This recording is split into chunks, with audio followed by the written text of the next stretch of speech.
Good morning. Today is Monday, November 1st, 2021. Part of what I want to share with you this morning is based on an essay by Rabbi Mordechai Kamenetsky. So in this week's parsha, we learn about this great dichotomy of personalities between Yaakov and Esav, twin brothers. Yaakov is described to us as one who dwells in the tent.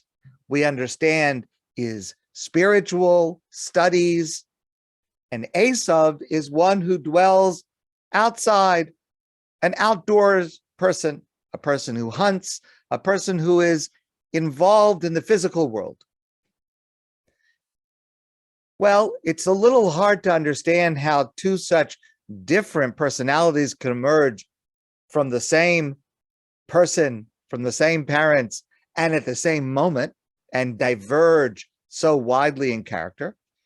And it's even more difficult to understand the diversity of the reaction of their parents, because the Torah tells us that that Yitzchak loved Esav and Rivka loved Yaakov. How could it be that each one of them would have a stronger feeling to one child over the other, which is particularly curious about Yitzchak and Esav? Yitzchak, of course, among all three of the patriarchs, is the most spiritual, the most inward-looking, would appear on the surface to be drawn most closely to Yaakov. How is it that Yitzchak in particular is drawn to this person who seems to be so much the opposite of his own personality of Esav, someone who's hunting, who's in the outdoors, and seems to be against everything that we know and see about Yitzchak himself? And this plays itself out in the blessings that Yitzchak wants to give. Yitzchak wants to give a bracha, a blessing, to his son, to Esav. And then there is the subterfuge that Rivka wants that blessing to go to Yaakov. The blessing has to do with material plenty. How is it that Yitzchak would think that Esav is more deserving of a blessing than Yaakov? There is a remarkable person who is a former politician in the United States, former senator of New Jersey, Bill Bradley. You may have heard of him. You may know something about his life. So he once, when he was a senator, he once attended a dinner, and he was the guest speaker at this dinner. So the waiter came around to serve the plates, the dishes, and the waiter served a side dish of potatoes, and he put a pat of butter on the potatoes. So the senator asked the waiter, "May I please have another pat of butter, a second pat of butter?" And the waiter said to him, "I'm sorry, sir, one pat per guest." That's it. So Senator Bill Bradley was a little surprised at that answer that he was getting from this waiter. And he says to the waiter, "Do you know who I am? I am New Jersey Senator Bill Bradley. I am a Rhodes Scholar. I'm a former NBA basketball champion. And I'd like another pat of butter on my potatoes." The waiter looked down at the senator and he said, "Do you know who I am? I'm the one in charge of the butter." So that was it, one pat. Yitzchak understood this great divergence of personalities among his two sons. But his idea is that Esav was a person who was very involved in the physical, mundane world. Yaakov was very involved in the intellectual, spiritual world.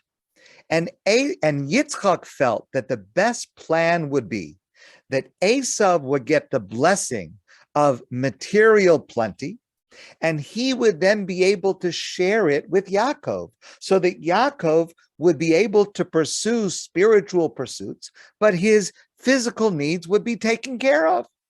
Yitzchak foresaw a partnership between his two sons if this blessing of physical plenty were given to Esav, who could then share it with Yaakov.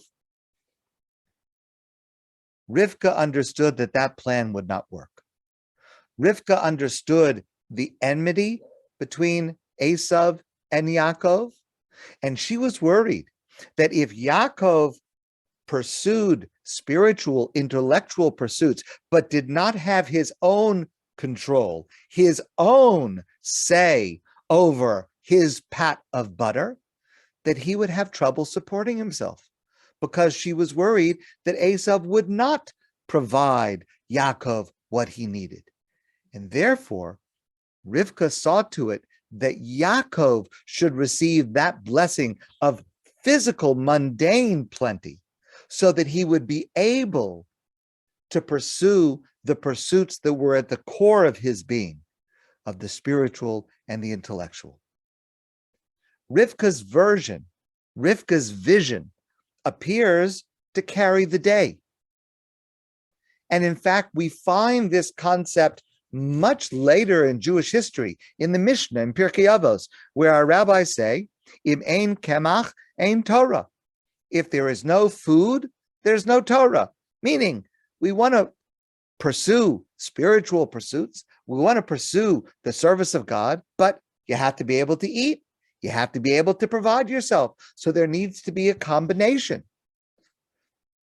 There is a physical, mundane side to life, and there is a spiritual, intellectual side to life. Some people are drawn to one extreme or the other. But what we learn from our parsha, from our rabbis, from many other sources, is that we are to seek a balance. Both are necessary. Both must be combined to lead to a balanced life. There's an amazing story that I heard from Rabbi Pinchas Peli about Rabbi Abraham Joshua Heschel. So this occurred at JTA, the Jewish Theological Seminary, many, many years ago. It's a seminary that trains rabbis to become conservative rabbis. And there was a candidate who had finished his studies, and he came before the committee that would test him to decide if he was prepared to become a rabbi. And there were several rabbis there, and they started firing questions at him. Questions about Talmud, questions about Jewish law, questions about ethics, all kinds of questions they asked this candidate. Finally, there was one of the rabbis who had not spoken up. And in a very soft voice, Rabbi Abraham Joshua Heschel asked this nervous young man the following question. Suppose you were to go for a week to a secluded desert island. What would you take with you? So this young man, of course, was thinking to himself, what answer do they want to hear? What answer is going to get me the approval of these rabbis? So he said, well, I would take my talis and tefillin. What else would you take? Well, I would take a chumash and a siddur. Heschel asked, nothing else?